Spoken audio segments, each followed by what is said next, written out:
Charlotte Thompson Iserbyt served as the head of policy at the Department of Education during the first administration of Ronald Reagan.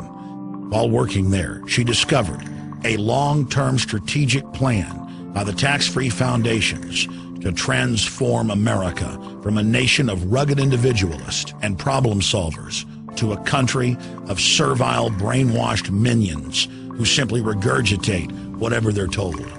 We now present to you the secret history of Western education, the scientific destruction of minds.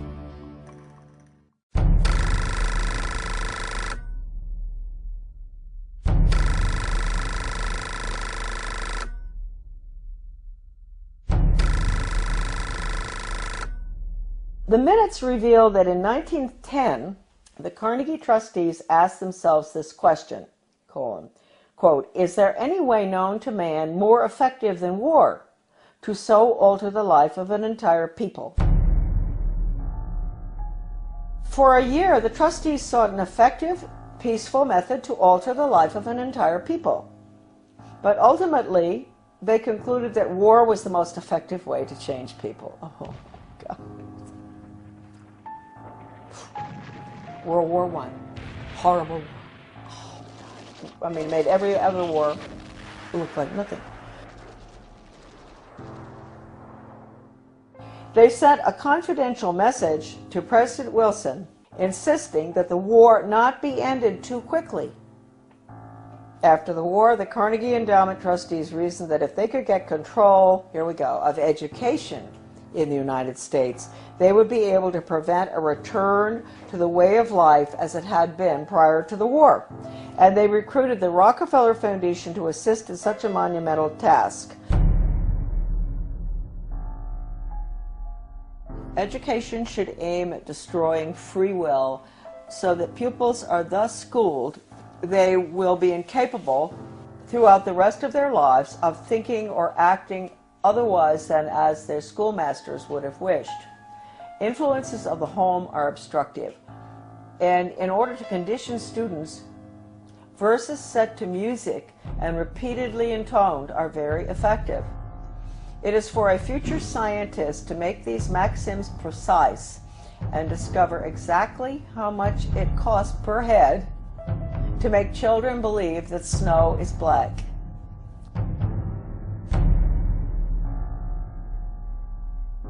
When the technique has been perfected, every government that has been in charge of education for more than one generation will be able to control its subjects securely without the need of armies or policemen."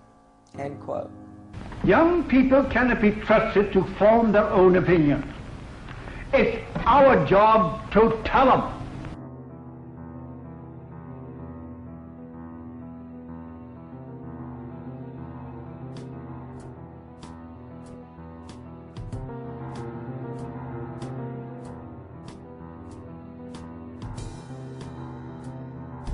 I had never intended to become involved in the battle that all of us are involved in. I had no idea anything was wrong with the way the country was going when as I was growing up, and even during my Foreign Service experience, I found myself mysteriously, I would say the good Lord works in wondrous ways, being put in spots around the world or in my country where extraordinary things were taking place under the guise of change.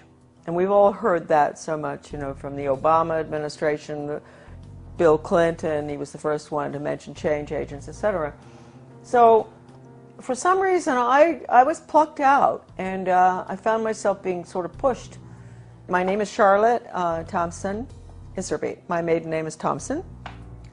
My husband, who I want to give great credit to at this point, was Belgian, from the Flemish part of Belgium.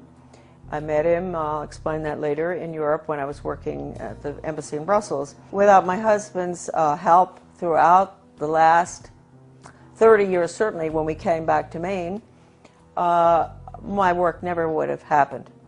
And he understood beautifully. He had been highly educated in Europe, and he understood the whole plan.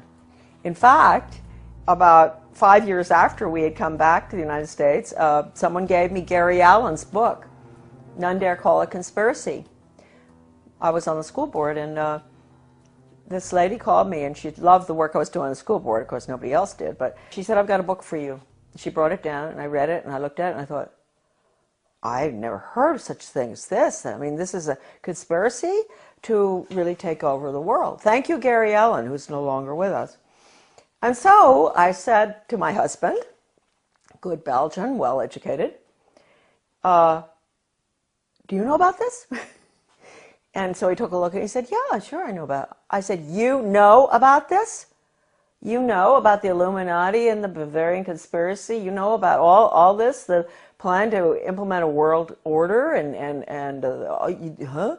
And he said, well, yeah, I learned all that in school. And I thought, oh, okay. So thank you, Jan, wherever you are. I think that maybe you are very involved in helping all of us right now straighten out this mess. We go back. I was born in 1930. Yes, I'm getting there. My mother was from Virginia, a wonderful Southern conservative, wonderful gal. And my father came from Pennsylvania. He came from a family that in mining, and his father was a very recognized mining engineer who ultimately went out to South Africa and opened the gold mines. And my grandfather knew all these people. My grandfather was Skull and Bones. My father was a wonderful person. He was mayor of several towns on Long Island, New York, and in New Jersey, and he was a real constitutionalist. And somehow he was a member of Skull and Bones, but he didn't have anything to do with the power structure there, right? He absolutely nothing, although he did go to their meetings, and he went out to the island for retreats and all that stuff. He went to Bohemian Grove once. And so I grew up in sort of an atmosphere of, it was apolitical in a way, except for local politics, which my father was fabulous on. Anytime anybody did anything like wanted to break down local government or get rid of elected officials like regionalism does, my father would be right there with the Constitution. So anyway, I went to private schools, and I got out of prep school in Wellesley, and I decided I really didn't want to go to college. A lot of people thought it was a mistake. I wanted to go to business school instead. I was tired of somehow I had a bad feeling about things that were being pushed in the prep school. Like I was a member of World Federalists. I was falling for this junk. But somehow I didn't want to continue that. So instead of going on to Smith or Vassar or what, I went to Catherine Gibbs Business School in New York City. Wonderful, wonderful, difficult school. But I learned best grammar, how to write, accounting, shorthand, which came in very, very handy, I can assure you, especially when I was in the Department of Education. I got out, I graduated, and the Korean War was on. So I was very patriotic. My mother had always worked for the Red Cross. She was a volunteer during World War II at the mental hospitals, bringing the guys in from the war. So I heard a lot about the Red Cross, which is, I want to point out right now, changed enormously from that time. And I wish I could say in a better way. I think it does very good work. But it's connected with all the other, non-governmental, non-profit groups, and they have all been infiltrated. I signed up for Korea, that's right, but they changed my orders. And at the last minute, I went to Guam. I spent a year there. My next assignment was Shitoshi, Hokkaido, another air base, fighter base, I think. I finished my tour. I didn't want to come home by air. I wanted to go by ship. So I decided to go. A friend of mine went with me, third class, in the bowels of the Vietnam, which was a freighter. Luckily, I was in third class. So I was down, and we had very good food, because French have good food, whether it's third class or not. Always a big bottle of wine in the middle of the table. And the people at the table were coming out of North Vietnam, coming out of North Korea, and China. They were refugees. And, of course, the Vietnamese ones spoke French, and the Chinese were very well educated. They were well educated Chinese, so they spoke English. I spoke French, so the conversations were unbelievable. They would tell me what had happened, why they were coming out, what was going on under the communists, which we didn't let General MacArthur, you know, move in and take over. Truman brought him home. We could have won that war. We could have kept the whole Far East from collapsing, but that wasn't the plan. That old soldiers never die. They just fade away. This one woman was taking her daughter to Paris, to the conservatory there of music, to study piano. And she told me that her father, or grandfather, I'm not sure, was a very famous pianist in China during the Cultural Revolution, and that they cut his hands off. And so that, I never forgot that. And then the other lady, she was from Vietnam, North Vietnam, and she told me that her grandfather, they killed him because he was opposed to the communist regime, and they cut his head off and they stuck it on a pole, and they marched around town with his head on the pole, which of course was to, you know, warn the rest of the Vietnamese, keep your mouths shut. Don't go up against this regime. Then my father, he's a New York lawyer, absolutely wonderful person, great sense of humor, and I know he's skull and bone, so we have to forgive him for that. But anyway, so he says to me after, I've been gone for 2 years, mind you. This is his young daughter that he cried when I left, right? What are you doing going abroad? So after 2 months home, he said to me, Shar, well, when are you thinking about moving on? And I thought, God, I've only been home 2 months. You know, I've been gone for over 2 years, and they want me out of here. And I thought, well, you know, I guess he's right. You know, I better not hang around home forever. And so I went down to the State Department. I had all the background because of Catherine Gibbs. That's the best thing that ever happened. I had the credentials to get into the State Department to work for ambassadors, which I did, assistant secretaries. I worked in Washington in Soviet affairs, in Middle Eastern affairs when all the Suez Canal stuff and everything was going on. I took dictation from John Foster Dulles. I'll never forget once when he was this was really during the tremendous problems with the Suez Canal and everything, and he had Golda Meir and the ambassador from Israel, you know, to the United States there. This is so funny because I was taking shorthand, and so all of a sudden someone kicks me under the table. Golda Meir, she's kicking her friend, the ambassador of the United States, whose name I can't recall right now, and kicked me instead. And I said, oh, gee. And she said, oh, I'm so sorry. She said, he's dictating too fast. He's a very good friend of hers. Dictating too fast. There's no way you can get it. So anyway, those are little funny stories about the State Department. But anyway, and then I was in Soviet affairs. I saw very strange things there. I went to South Africa. I worked for the ambassador in South Africa. Fascinating, because my father and my grandfather actually had lived in South Africa. Then I got sick and I came back to the States, and then they assigned me to work for Ambassador Douglas MacArthur Jr. That's the nephew of the general, and in Brussels. He was a wonderful man. He was not easy to work for, but he was a wonderful person, good American. And that was at the time, again, you see where these things kept happening in my life. This was the Belgian-Congo crisis, and in Katanga. And I was there. I saw all the cables coming in regarding the UN troops and how they were raping citizens and nuns, and people were dying and all. So I was there in Brussels. Here I'm learning, Charlotte's learning, that the UN isn't what people think it is. And all these cables coming in. I meet my husband. I meet him on a train going skiing. That's how I met my husband.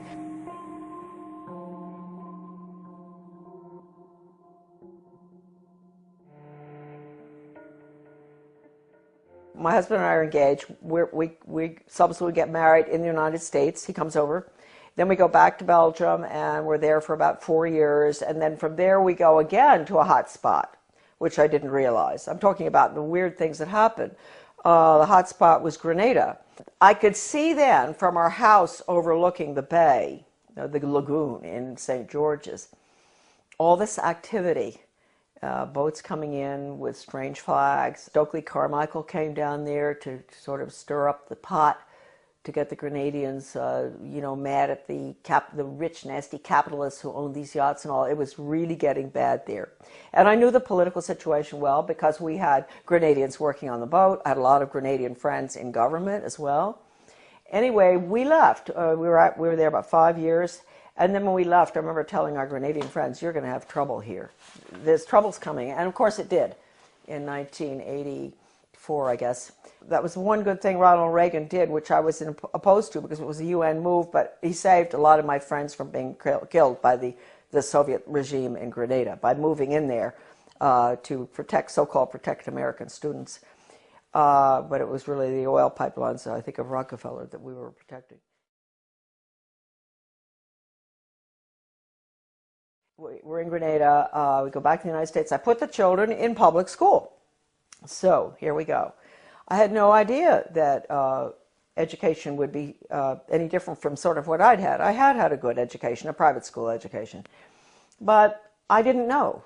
And so they go into the public school system in Camden, Maine, and in retrospect, I believe that that was a pilot school, one of them for the whole country, for changing our education system from an academic, classical educational system to brainwashing for the international socialist government. Everybody has all the research on this. I have so much. It's all in my book, The Deliberate Dumbing Down of America. I hit Camden and I start asking, I get on a little committee, philosophy committee, and we were all asked by the superintendent, highly skilled change agent out of Harvard, well, I want to know what all of you feel the purpose of education should be. And so I said, well, I think it should be to give the students a sound academic education in basics and also a strong sense of sound morals and values. And boom, they all looked at me and they said, whose values? And I thought, hey, what's going on here? I said, well, what's happened in my country? I mean, don't we still have the same values? I mean, what don't we all sort of agree? You don't steal, you don't rob, you don't kill babies, you don't kill people in war, you don't, a lot of things that I thought we believed in. You don't lie. Everything was changing, and I saw it, and I saw the curriculum coming in, and I went for the values clarification training myself to find out. I had a call from a master teacher who taught all over the world, and she said, you are absolutely correct. I was on the school board by that time. After 3 tries, I got on. And she said, you're absolutely correct. I want to pay for you to go for some in-service training. And I said, in what? And she said, well, it's called Innovations in Education, and it's how to become a change agent. She paid $100 for me to go. I went.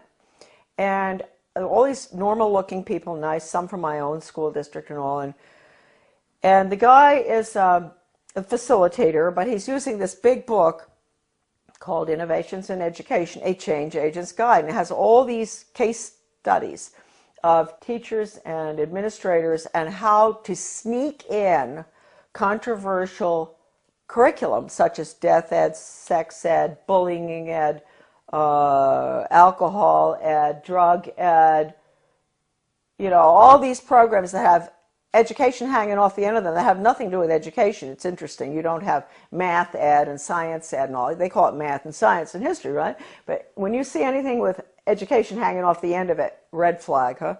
In that training, he taught us how to identify resistors in our community. And they were the people who were smart, who knew that these programs were designed for nothing other than to make children engage in sex, to drink, to take drugs, to do all the things that the parents were being told the programs were to help the children.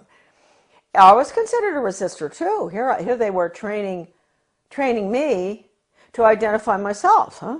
And so I never ever got over that.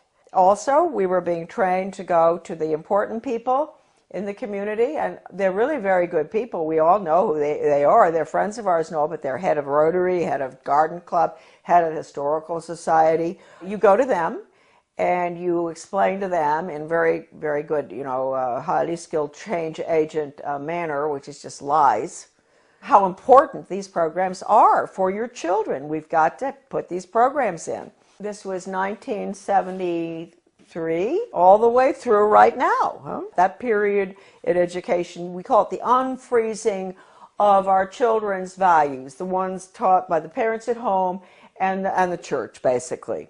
Change agents were highly trained by the National Training Laboratories. We had the headquarters for that in Bethel, Maine. That goes all the way back to World War II. I have the original paper from that, and it said that what they're putting in is they want to change the values to unfreeze the system, and then they're going to implement the new values, the new communist values for world government. So that was the goal, and they did a good job on it between 1970 and the year 2000. And now the values, as we can all see, people are saying, oh, well, we've got to be tolerant, there are no absolutes anymore. That's not fair to judge people. Don't be judgmental. If your grandmother is dying of cancer and can't afford, you can't afford the medicine, it's okay to steal it. That's what you call values clarification. With the education for a planned economy, using workforce training, identifying children at a very early age, what they're going to do the rest of their lives. It's the Soviet planned economic system, starting as early as first grade.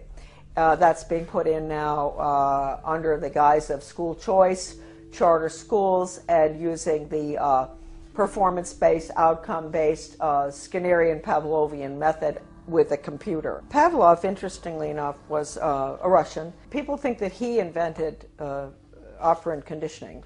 He didn't. He went to Leipzig, Germany, and he studied under Wilhelm Wundt in the 1800s, mid-1800s. Wilhelm Wundt was a philosopher, German philosopher, who was involved in trying to figure out how you can get people to do change, understanding the psychology, what makes people click, how you can get them to do what you want them to do, etc. And he became very frustrated with the inability to change people's behavior and their views and everything, doing the traditional way, lectures and this and that and all, and discussions and all. And finally, he realized that what he was dealing with was the human soul. The soul is a very difficult thing to track. It sort of floats all over the place, and it rebels, and it doesn't, it's independent. And so he came up with a scheme to attack the nervous system. That's really what it is. It's neurological. If you can get them to react in certain ways to what you want, like when the doctor, give you a good idea, when the doctor used to, physical exams, they take a hammer, a little rubber thing, and knock your knee, and it goes boop. So he figured, well, you know what? We can operate on that thesis, where we attack the nervous system, and it's a stimulus response thing. So you have to provide the stimulus in order to get the response. Well, if it was dog training, the stimulus would be a dog biscuit or something, and ultimately, when the dog sees you taking the biscuit out of the box, he's going to do what you want, right? And so it's really pretty simple. I had never gotten involved in having to figure it out until a very good friend of mine, a teacher in Arizona, had to go through the first program that was brought out of 1965. One of the first ones, it was called Mastery Learning. And she quit education when she went through the training. She said it was so sick, and she had papers from doctors and all saying it even makes children sick. And I met her when I went into the U.S. Department of Ed, because I found her correspondence came to my office, and it was referred to me, and that was how I met her. And she was the one who educated me about operant conditioning and how awful it is. I mean, it can absolutely destroy free will. We had free will until we got to the computer. The computer absolutely destroys. The child there's no thinking going on there. There's no transfer being made. And you've got to understand that. All the documents in regard to this by people, not myself, by educators who have been trained in it, are in my book. So you don't have to say Charlotte said that. You can say Professor so-and-so said that. I have one incredible paper in the back of my book by a leading educator written in the 60s that I managed to get. It was attached to the Project Best application for funding that I talked about, the one I got fired for. And that paper talks about the need for computers and how wonderful they're going to be and all. But he says, if you don't agree with the message, morally and ethically, that's going on to that software, Do not do it. And that's coming right out of the mouth of an educator involved in it. He says, you have to have a conscience, because that software is so powerful that no matter, you may think, oh, well, the person on the other end, you know, he can do what he wants and make up. No. Once it's in the software, and once the child is clicking away on the computer and getting the little happy face as the reward, that's what happens. We all know that feeling when we get something good on the computer. He's not going to ask any questions. That's it. Finished. And it can bring the student to a certain totally opposite position in their thinking using Socratic questioning. So it's very dangerous.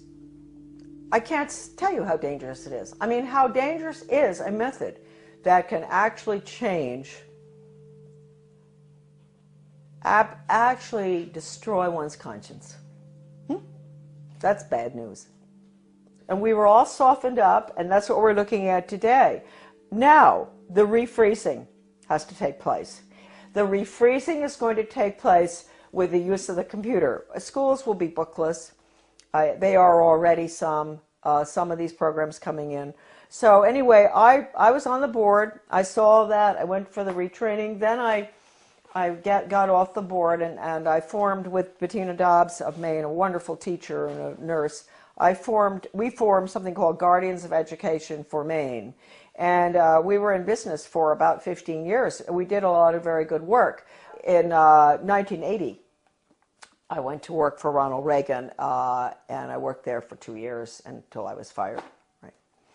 But I had worked hard for him from 1978 to get him elected. Right. And then in 1980, because of the work I'd done and the work in education, I got an appointment in the U.S. Department of Education.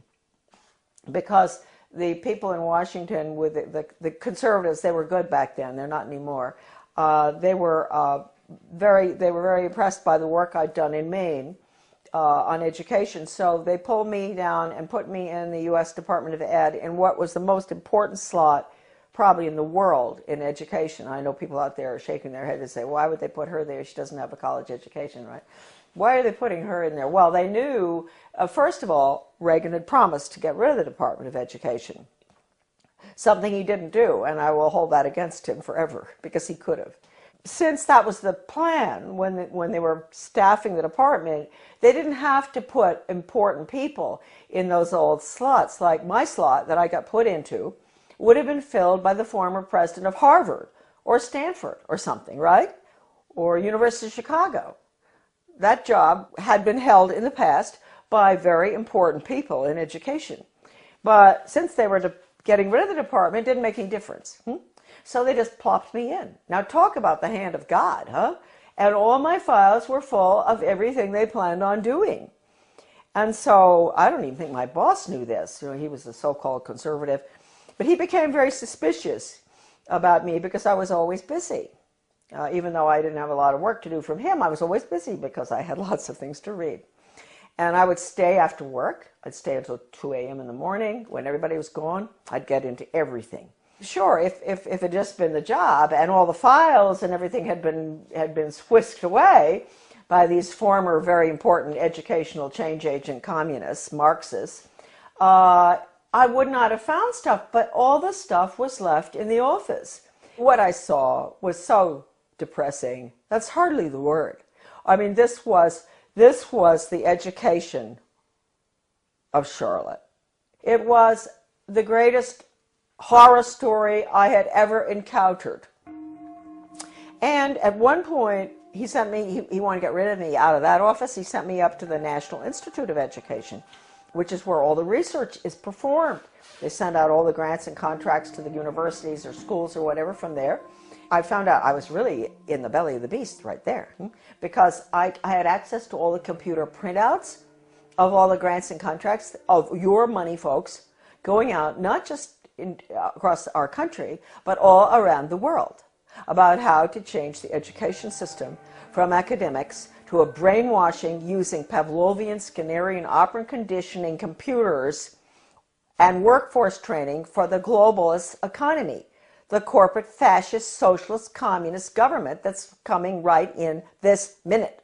I had a friend from Maryland who used to come in. She had a huge Cadillac, and I'd get all my stuff and put it in, interesting for Maine people, LL bean bags. You know this big LL bean bags?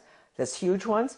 And I'd put all the papers in there, and at lunchtime we'd meet uptown for lunch. She'd come in, marvelous gal, Australian, who I absolutely love, probably one of the finest Americans who ever, she was Australian, but she did more for our country than anybody I've ever known. Brilliant. We'd meet, dump the stuff in her car, go have lunch. She'd take it home. She'd get some of it out to the people across the country.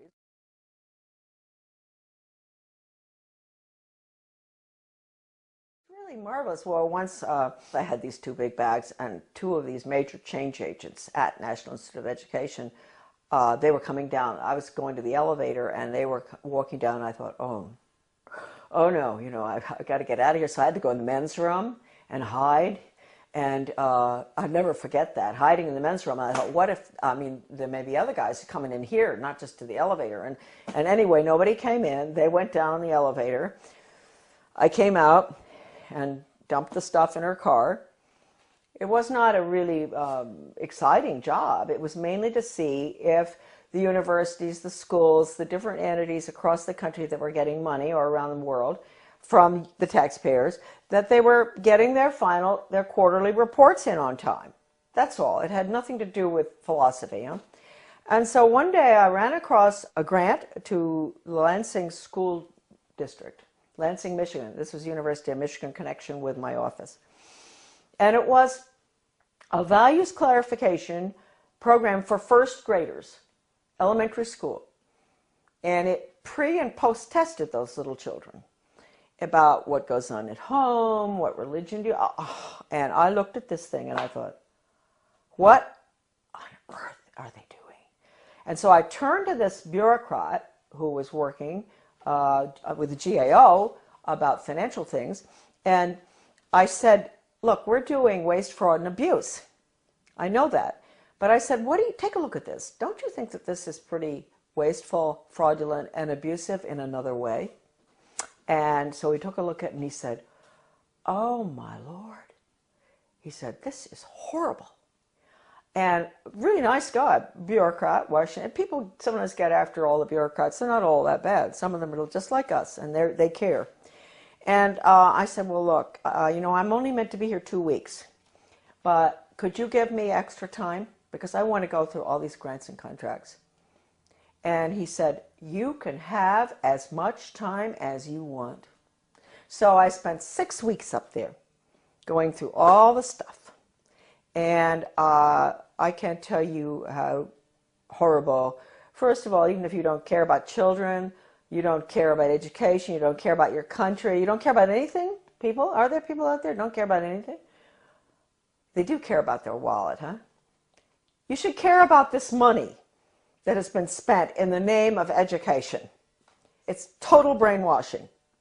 Anything coming out of Washington is a total Marxist brainwash. And Marxism is the world of the future unless we stop it right now. I'm fired for leaking one of these documents to Human Events. It was the one that put technology into, with the computer on, with the curriculum on it. It was a grant going out to every single state with the computer curriculum for the state. Can you imagine, designed by Washington and all the different government education associations. And within that big paper that I found, Better Education Skills Through Technology, it was called, Project BEST. I found this one paper, this was sort of a draft, and it said, what we at the federal level can control and manipulate. That's a direct quote, colon. And then it listed, this is for us at the local level because we don't know how to run our own laws, and the state. I get fired. Then I write the president, I write Reagan, and I tell him what's going on in the department. And I said, you would be shocked if you knew. This place has got to be shut down, etc. And it was a long letter. I explained everything, that the U.S. Department of Education is a Marxist factory designed to destroy any semblance of good values academics, etc., and to make sure our children march blindly into a socialist communist world government. That's the goal of the U.S. Department of Education. They didn't want anyone to know that Ronald Reagan had that letter. So I never got a reply. I tried to. I called Ed Meese. I went home, called Ed Meese, who was the chief counselor or whatever in the White House, and I said, I want to talk to you all. I want an answer to that letter. Finally, I went down and talked with Ed Meese's aide, Ken Cribb, and I said, he patted me on the shoulder, you know, that way they do that. Oh, Charlotte, aren't you pleased to know the president got your letter?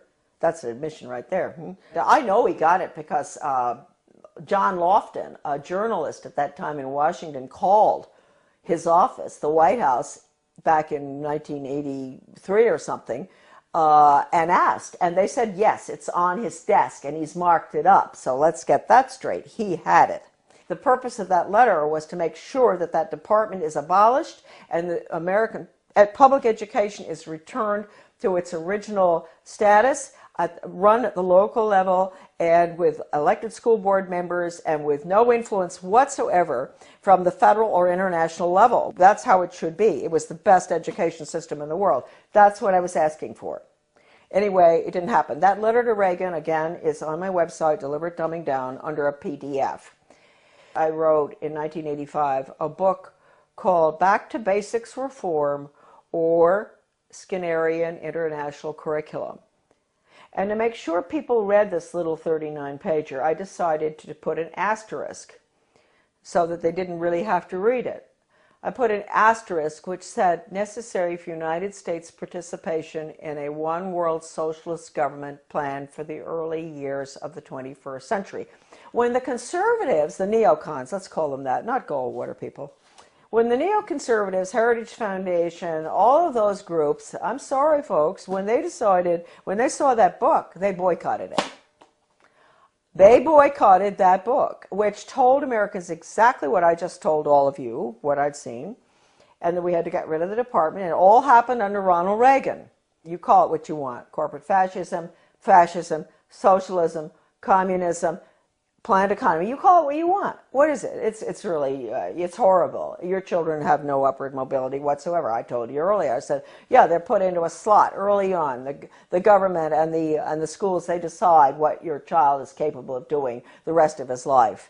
He might be able to sneak out of that sometime if he's brilliant and do his own thing, but it's unlikely. So it's fixed.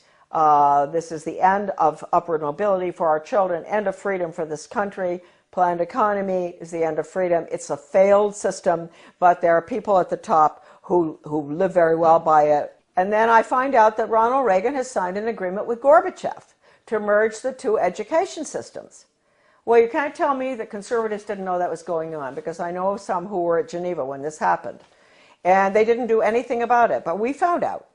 And so we fought this United States-Soviet Education Exchange Agreement. The Carnegie Corporation also signed agreements. Basically, most of that was to do with computers and technology and critical thinking for little elementary school children. Those agreements were signed. We raised $5,000 to put an ad in the Washington Times to expose that. It was called Educate is Worse Than Watergate or something. And but again, we got no support because that information wasn't meant to get out.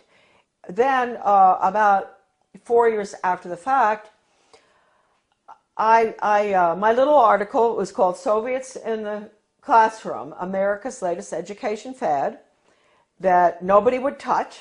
The conservatives, all the different conservative groups, media and all, would not publish it. And all of a sudden I got a phone call from a wonderful man by the name of Robert Morris. He was a judge from New Jersey. He calls and he said, I'm now the president of America's Future. And I had tried to get this article published by America's Future, Soviets in the Classroom. And I couldn't get it published. It was interesting because America's Future used to do a lot of articles on bad textbooks and everything in the United States. And I thought surely they would be interested in the United States-Soviet textbook agreement too, and exchanges. And I was sure but no, they would not publish it. So this Bob Morris became president. He found my article in a drawer in the desk that was left there, the manuscript. And he read it and he thought, oh, what is this? Can you imagine? He's a leading conservative himself, very important person. He had not heard about it. He had not heard what Reagan had done. It's happened ever since 1958 when the first agreement was signed by Eisenhower with the Soviet Union at the peak of the Cold War. And then the various agreements have been signed all the way through until recently, one with China. So we have merged, and let me point out, just today, I was informed that there are forces at work in the state of Maine that are surrounding our wonderful people that we elected last November. Traditional Mainers, good hardworking Mainers who were very upset about what's going on. They worked hard to get our governor in, a wonderful man, Paul LePage. And I want to warn all of you that out in your states, if you elected some really good people, they've been surrounded. And you've got to be very careful. You've got to let them know not to go along with any of the agendas that call for regional government or consolidation. Because regionalism, you know, the merging of services, the police forces in one town, police force merges with another one, the schools consolidate, all the little schools merge into a big one. They tell you that's to save money and all. They're lying to you because it doesn't. We know that. It doesn't save money. But what it really is, regionalism is communism. And I have an article, it's in Deliberate Dumbing Down of America. You can look up the name Zeitlin. You will see this communist writer for the Communist Daily World in the mid-70s talking about the need for the United States to implement regionalism and consolidation. It's communism. So any effort that you see out there where they use the word, they don't use the word regionalism that much anymore, they're getting smart. They use the word consolidation. They convince the people, especially in economic downturn times like right now, this tragic time we're going through, that this will save money, that it won't have as high taxes. Consolidate, consolidate, don't do it. We are the major country that's going down to communism, and the rest of the world will follow. They'll call it the global system, the international socialist global system. It is nothing but a totalitarian system. In 2002, President Gorbachev, in speaking in London, he called the European Union the new European Soviet. We know what we're looking at. The North American Union and all other regional entities throughout the world, whether it's the Pacific Circle Consortium or whether it's the Middle East. You think we went into the Middle East for any reason other than to destroy Iraq and to make it part of a region hooked into the banks? What they're doing is they're destroying the Middle East so they can restructure it as a region in this new world order. So these are all the regions. Their whole structure is based on the model, which is the European Union. So I ask Americans, what will you call? What would Gorbachev call the North American Union? He would call it the North American Soviet. How do we like that? Wake up. If there's anything that is important for you to remember from these videos today, is that we are at the end of the line. We are doing exactly what Gorbachev wants. Consolidation. Now, this is an interesting cartoon. This is regional government. This is the consolidation of schools, basically. And you see the little guy in the one-room schoolhouse, he's chewing a piece of grass or something. And he looks very happy. He belongs to Little Frog Lick Creek High School. He's chewing the grass with a smile. If you follow him through, you're going to see him looking more and more miserable as they merge his one-room schoolhouse to a six-room schoolhouse, to 8 more schools, and then into a central school, which is a region. And then you're going to see him at the end. He's holding his left arm out, up like this, clenched fist, little hair, very unhappy, and his t-shirt says, Our Lady of the Benevolent Dictatorship, One World Global Training Corps. And then the last one, he has on earphones, you know, like you guys have all the time. Finally, he's smiling. He's connected to something with a wire. And it says, Interplanetary Carbon Unit Reprogramming Pod. Well, I saw that in a very liberal left education journal called Phi Delta Kappa. Many people will recognize that, 1983. The title of it is Consolidation, going from the small school to the central regionalized school, and which is what regional government is all about. And you know, you can get rid of all the parochial views that the children have in the little school, where the parents can go, you know, school board meetings just across the street, the school, and all the parents know each other, the teacher, you know, it's a lovely atmosphere.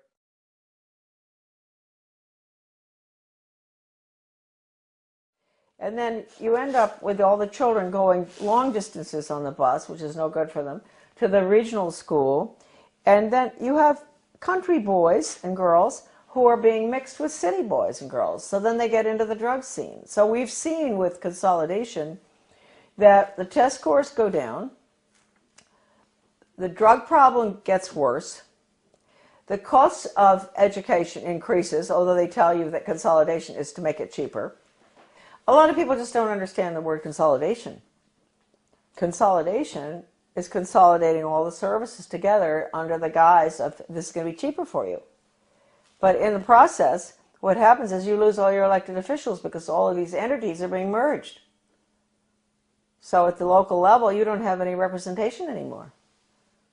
And ultimately, you spend far more. That's the whole restructuring of our constitutional form of government, is being thrown to the wolves in favor of this regionalism and consolidation system in every area. Education, you know, government bureaucracy to make things cheaper, you name it. Planning, the word is central planning. That's the Soviet system, central planning, regionalism. No matter how beautiful everything looks outside, no matter how good those restaurants are in your town, or the good funny movies, or the whatever, no matter whatever beautiful things you see in your life and your family, etc., folks, it's curtains. October 24, 1975, the World Affairs Council of Philadelphia issued a Declaration of Interdependence, written by well-known historian and liberal think tank Aspen Institute board member Henry Steele Commager. This alarming document, which called to mind President Kennedy's July 4, 1962 speech calling for a Declaration of Interdependence, Kennedy, was written as a contribution to our nation's celebration of its 200th birthday and signed by 125 members of the U.S. Senate and House. When in the course of history the threat of extinction confronts mankind, it is necessary for the people of the United States to declare their interdependence with the people of all nations and to embrace those principles and build those institutions which will enable mankind to survive and civilization to flourish. 2 centuries ago, our forefathers brought forth a new nation. Now we must join with others to bring forth a new world order. We affirm that the economy of all nations is a seamless web, and that no one man can any longer effectively maintain its processes of production and monetary systems without recognizing the necessity for collaborative regulation by international authorities. This little blue book is called Conclusions and Recommendations, and it has a weird title, and you'd think it only deals with social studies, but it doesn't. It's the report of the Commission on the Social Studies. It was funded by the Carnegie Corporation. And the book virtually recommends that the curriculum all be geared towards the Soviet system. Internationalism, planned economy, etc. It's been referred to by a leading British professor of British socialism as a plan for a socialist America. This book is at my son's website, AmericanDeception.com, thank heavens, because this is the only copy that exists in the whole world, right here. All right, so that's dated 1934. And what they're doing there is they're really talking about putting in a planned economy. So that's what we're putting in right now with the program that's just gone into our little school in Dresden, Maine. We've put in the Di Lorenzo Reinventing Schools plan, which I said earlier, your children will be graduating at 14 or 21. No grades, no ABCD, no kindergarten through 12th grade, because it's going to all be workforce training, and the curriculum will be based on the Malcolm Baldrige Total Quality Management Award that has only in the past been given to Cadillac and Hilton Hotels and things like that. The Malcolm Baldrige National Quality Award gets results. We're not there yet. We're continuously improving, and it's something that is so deep in our organization that the concepts and principles of Baldrige will be applied forever here. So this same Carnegie Corporation in 1933 instituted the 8-year study, which went on until 1941. That's the Skinner method, performance-based, results-based. That's all what you can do, not what you know in your head. They don't want children to think or know anything, no history. It's what you can do for the good of the global economy. And the Education Commission of the States, a very important unconstitutional regional entity which controls education in every state as well, they had a little newsletter that I used to get. And one day I was reading it and my eyes went down to the bottom of the page and I said something. It said outcomes-based education is, and of course I'd always been fighting outcomes-based education, and it said it was experimented with for 8 years in the 1930s and 40s by the Carnegie Corporation. It was called the 8-year study. So nothing's new, folks. If we think the outcomes-based education that which is the biggest dumbing down education system that ever happened with children graduating at 14, right? If we think that it's new, no. It came from the 8-year study, which again was Carnegie. Okay. Now Carnegie, we might as well mention this at the same time.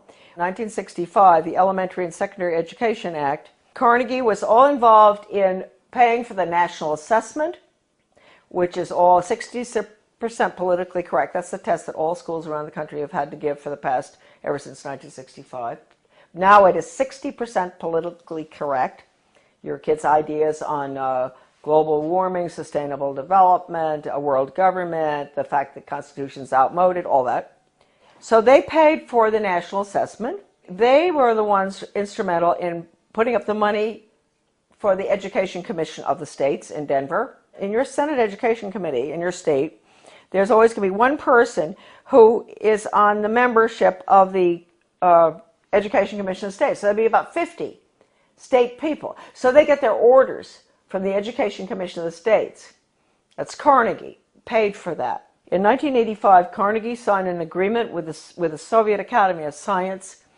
At the same time, Reagan signed the agreements with Gorbachev to merge the two education systems. Carnegie signed with the Academy of Science to develop computer courseware for elementary schools dealing with critical thinking. That was an agreement signed. That's for our children, right? In first grade, critical thinking on the computer. Reagan, Clinton, the two Bushes and all, implement the school to work agenda. That was the beginning of the planned economy under Reagan. So then Mark Tucker comes in, Carnegie.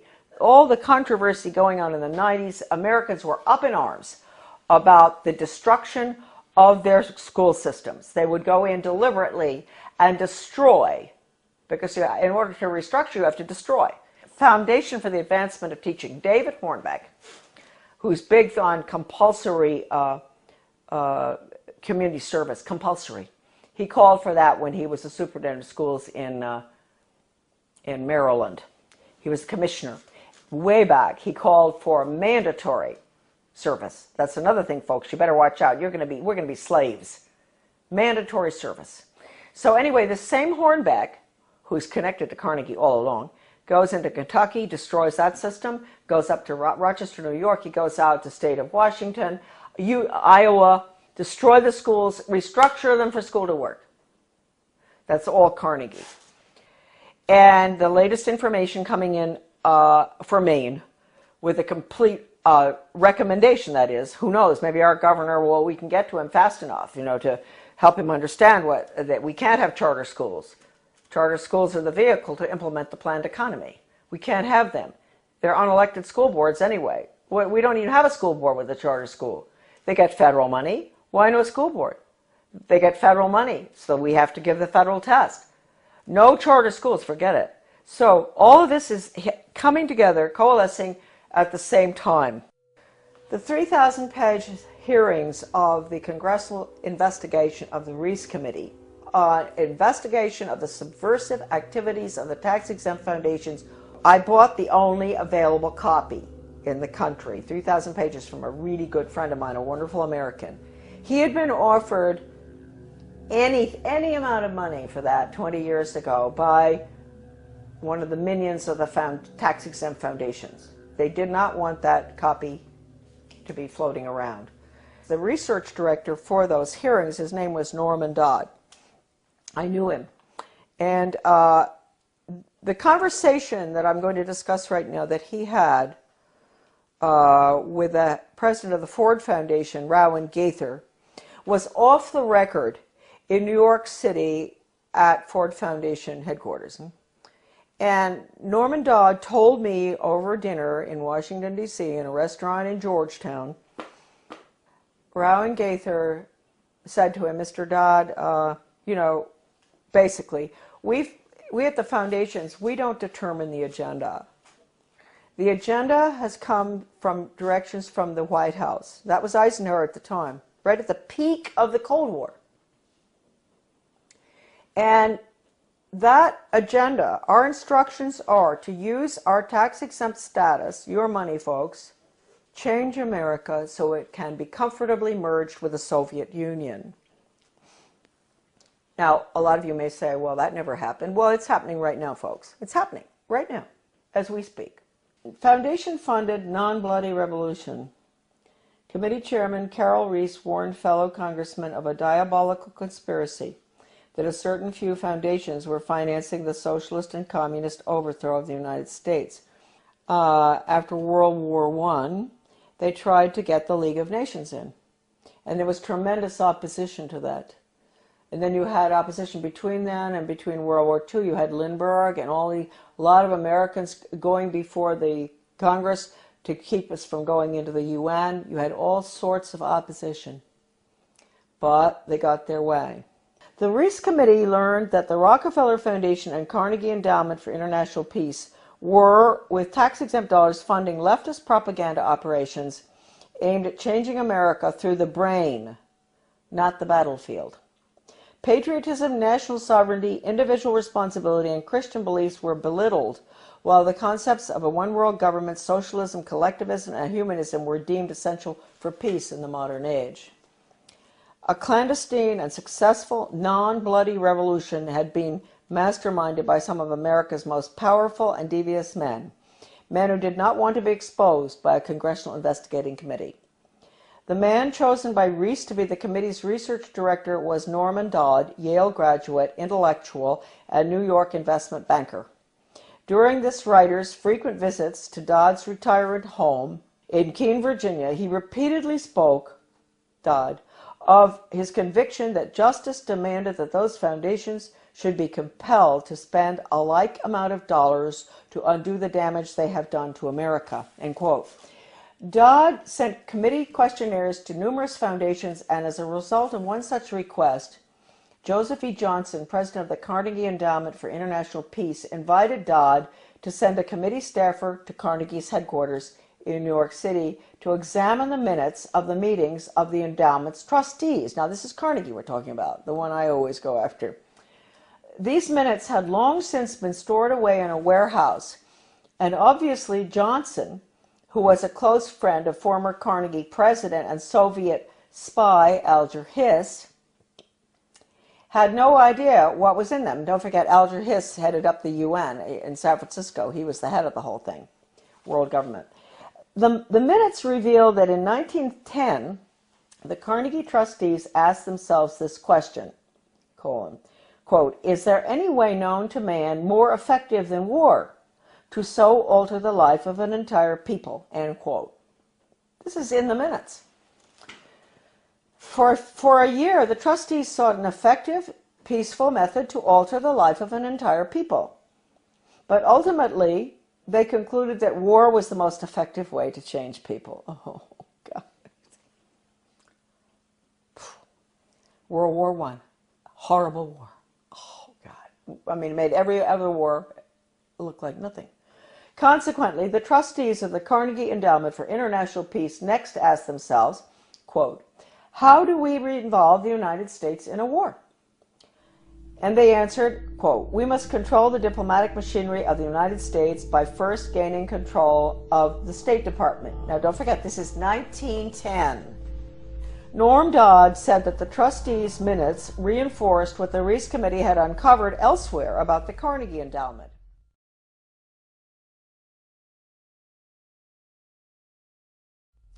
That it had already become a powerful policy-making force inside the State Department. During those early years of the Carnegie Endowment, war clouds were already forming over Europe, and the opportunity for the enactment of their plan was drawing near. History proved that World War I did indeed have an enormous impact on the American people. For the first time in our history, large numbers of wives and mothers had to leave the home to work in war factories, thus effectively eroding women's historic role as the heart of the family. The sanctity of the family itself was placed in jeopardy. Life in America was so thoroughly changed that, according to Norman Dodd, quote, the trustees had the brashness to congratulate themselves on the wisdom and validity of their original decision, end quote. They sent a confidential message to President Wilson, horrible, listen to this, insisting that the war not be ended too quickly. Carnegie trustee Cleveland Dodge, one of Wilson's financial supporters, had direct access to the president, and as did Elihu Root, endowment president from 1910 to 1925. After the war, the Carnegie Endowment trustees reasoned that if they could get control, here we go, of education in the United States, they would be able to prevent a return to the way of life as it had been prior to the war. And they recruited the Rockefeller Foundation to assist in such a monumental task. According to Dodd, quote, they divided the task in parts, giving to the Rockefeller Foundation the responsibility of altering education as it pertains to domestic subjects. That was the Southern Education Board they set up. But Carnegie retained the task of altering our education in foreign affairs and about international relations. That would be UNESCO, UN, all that stuff. The foundations decided that the most effective method of achieving this goal would be to alter American history. So they awarded grants, fellowships, and scholarships to those professors and historians who would rewrite American history and promote one-worldism, humanism, and socialism. By the early 30s, the well-laid plans of the foundation trustees had reached fruition, and a Reese Committee staff report concluded, 1, that there had indeed been a non-bloody revolution in America between 1933 and 1936, 2, that a certain few foundations had funded efforts to change the beliefs of the American people through education and propaganda, and 3, that these revolutionary changes had been accepted without resistance. To demonstrate how thoroughly American opinion had been changed according to the plan of the foundations, we cite the following historical example. At the end of World War I, Woodrow Wilson and his shadowy alter ego, Colonel Edward M. House, tried to sell the U.S. Senate and the American people on the idea of the League of Nations. This was, of course, the first concerted international effort towards a one-world government. Wilson and House failed in their mission, but a generation later, after another great war and much re-education via college international relations clubs, international studies, educational grants, and the like, the Senate and the people readily accepted membership in the United Nations. Roosevelt's foreign policy advisor, Alger Hiss, helped write the UN Charter, in which the Soviet Union was given 3 votes in the General Assembly and the United States only 1. And then, before his perjury conviction for lying, that's Hiss, about his Soviet espionage activities, he went on to become president of the Carnegie Endowment for International Peace. Chairman Reese expressed justifiable rage when he described what was happening as a diabolical conspiracy. the conspirators had left little to chance. Those congressional investigations of the early 50s into tax-exempt foundations were mandated by the House of Representatives in a resolution stating, quote, "The committee is authorized and directed to conduct a full and complete investigation to determine which of such foundations and organizations are using their resources for un-American and subversive activities, for political purposes, propaganda, or attempts to influence legislation." Now, folks, I want to tell you, the 3,000 pages of testimony, Reese Committee hearings, is at my son's website, AmericanDeception.com. The person I bought the hearings from, the transcript, was offered 20 years ago any amount of money for that 3,000 pages. The foundations wanted it back. It was the only copy left available. And he would not sell it to them. So my friend sold it to me. My friend knew Norman Dodd very well. He sold it to me for $3,000, which is really cheap. All right, a dollar a page. He'd been offered any amount. They said, "We'll pay you anything. You name it, anything. We want that copy." So it's now on the web for everybody to read. All right, now we'll continue. The congressional investigations, right. To determine which of such foundations and organizations are using their resources for un-American and subversive activities, for political purposes, propaganda, or attempts to influence legislation. The tax-exempt status granted to foundations by the Congress of the United States is a special and powerful privilege subsidized by the American taxpayer. Therefore, Congress has not only the authority but also the obligation to investigate how tax-exempt funds are spent. This should be the next investigation. Ron Paul should do this one, after the Federal Reserve. The Ford Foundation, largest of all the foundations, balked when it received a preliminary questionnaire from the Reese Committee. H. Rowan Gaither, president of the multi-billion-dollar foundation, summoned committee research director Dodd to foundation offices in New York City. At the meeting, Gaither asked, "Mr. Dodd, we invited you to come here because we thought that perhaps off the record." You see, that's why it's not in the transcript of the hearings, what I'm reading you now. This was off the record in the office in New York City. "We invited you here because we thought that perhaps off the record you would be kind enough to tell us why the Congress is interested in the operations of foundations such as ours."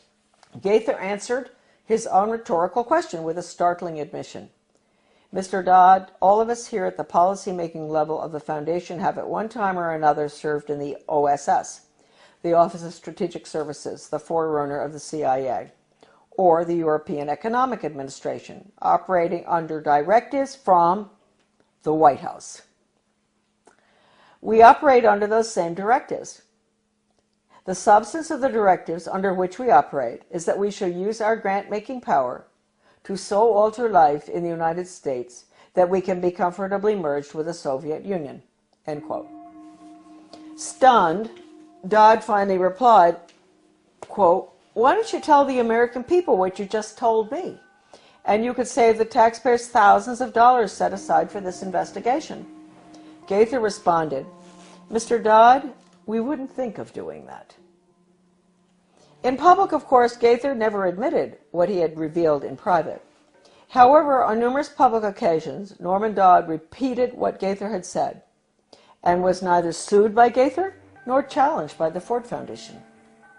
The latest article that I've written with Debbie Niwa, a wonderful researcher, a magnificent person and brilliant, did all the graphics and formatting and a lot of her own research as well on change agents and how they brought Americans to have a totally different mindset using all of the sensitivity training. Debbie had some fantastic research of hers is in that article. As well as at the end of writing it, we came across extraordinary quotes from C.S. Lewis, who points out that if you substitute workforce training for education, that's the end of civilization. It's the end of the human being as an entity opposed to being an animal. It's the end of the human soul. It's the end of the conscience. And we have all of the evidence from educators and change agents, articles saying that the computer is fantastic for changing values. an educator with the World Institute for Computer Assisted Instruction. His name is Dustin Houston, where he talks about, won't it be wonderful when the child in the smallest school, most remote area in the country, can have the curriculum developed by the world's finest psychologists, and nobody can get between that child and the curriculum. Parents, wake up. That means you, parents, you can't get between the child and that curriculum. You can't control anything anymore. You've lost it. This is going in right now. And they say this works too. What works? I always wondered when I saw this stuff titled What Works in the U.S. Department of Ed, and I didn't pay too much attention. And one day I picked it up, something, and what works? Yeah, dog training works. If you reinforce, if you give rewards and all. And mind you, folks, the rewards are being passed out galore all over our country now, not just in education. In my former town of Bath, the police, the community-oriented policing system, the police are giving rewards to citizens who do good deeds. They give them a little medal. They see them to help an older lady across the street who has groceries.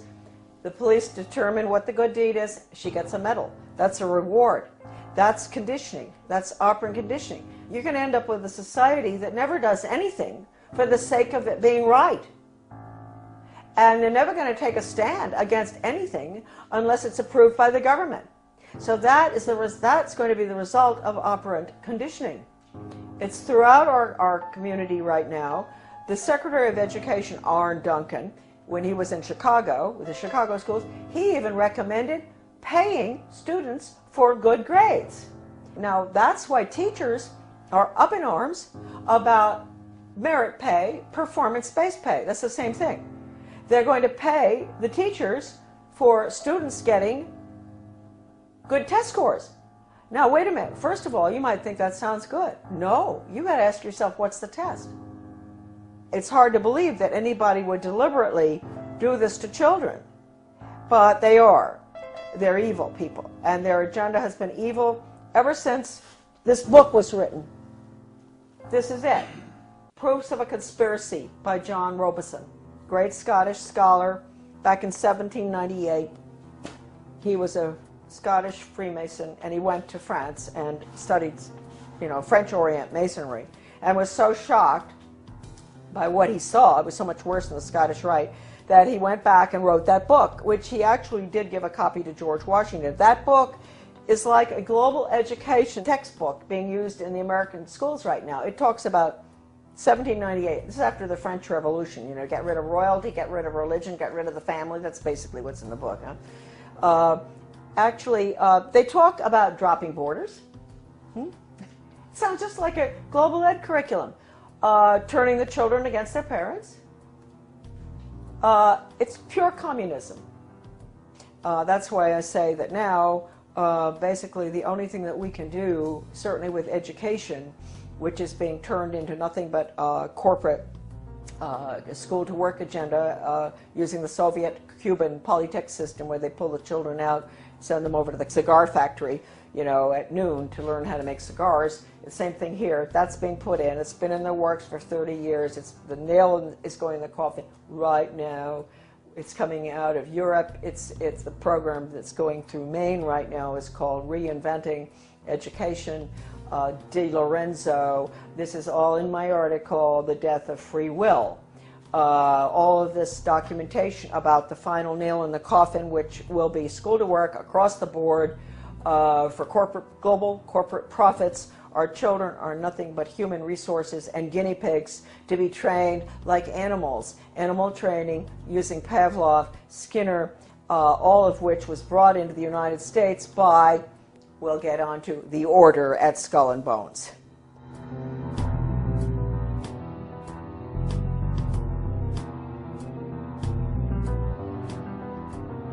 Coming soon to prisonplanet.tv, part 2 of our in-depth interview with Charlotte Thompson Iserbyt. We will expose the secrets of the Order of Death, publicly known as Skull and Bones. Mrs. Iserbyt's information, obtained from her father and grandfather, who were members of Skull and Bones, was the key intel used in the seminal work by Anthony Sutton on Skull and Bones. In part 2 of this key interview, soon to be released at prisonplanet.tv, she will reveal even more information, some of it never before seen or released. Visit Infowars.com and PrisonPlanet.com. When you're on the site, you can also tune in 24 hours a day to my daily radio broadcast. There's also a free iPhone app to listen to the syndicated radio show when and where you want.